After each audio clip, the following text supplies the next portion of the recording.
بسم الله الرحمن الرحيم.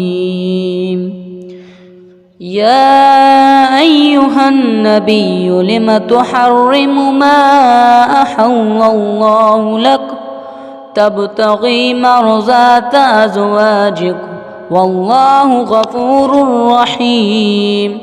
قد فرض الله لكم تحلة أيمانكم والله مولاكم وهو العليم الحكيم.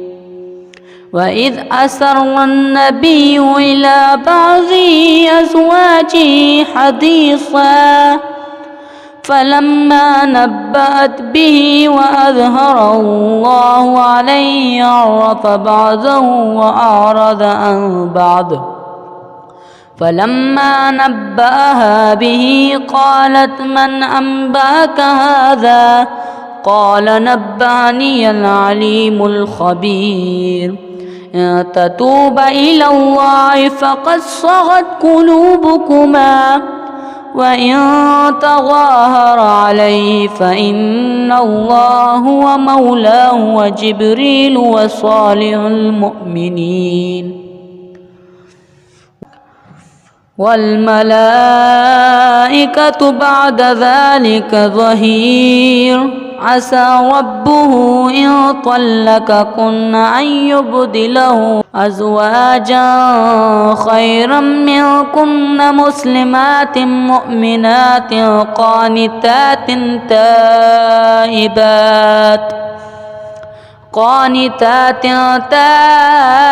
تائبات عابدات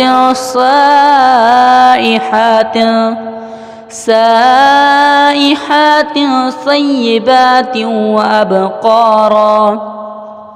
يا أيها الذين آمنوا قوا أنفسكم وأهليكم نارا وقودها الناس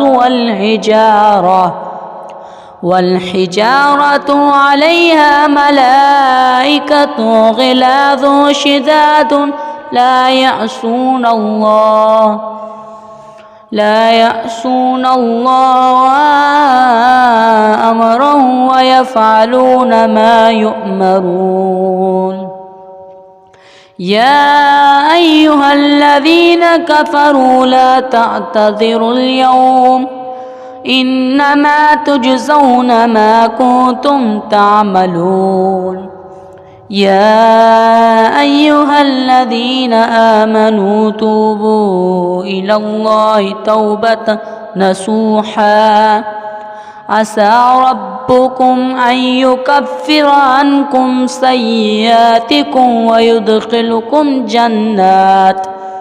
ويدخلكم جنات تجري من تحتها الأنهار يوم لا يخزي الله النبي والذين آمنوا معه نورهم يسعى بين أيديهم وبأيمانهم يقولون ربنا أتم لنا نورهم يسعى بين أيديهم وبأيمانهم يقولون ربنا أتعم لنا نورنا واغفر لنا إنك على كل شيء قدير. يا أيها النبي جاهد الكفار والمنافقين واغلظ عليهم ومأواهم جهنم وبئس المصير. ضرب الله مثلا للذين كفروا امرأة نوح وامرأة لوط كانتا تحت عبدين من عبادنا صالحين فخانتهما فلم يغنيا عنهما من الله شيئا وقيل ادخلا النار مع الداخلين. وضرب الله مثلا للذين آمنوا امرأة فرعون إذ قالت رب ابن لي عندك بيتا في الجنة ونجني من فرعون وعمله ونجني من القوم الظالمين. ومريم ابنة عمران التي أحصنت فرجها فنفخنا فيه من روحنا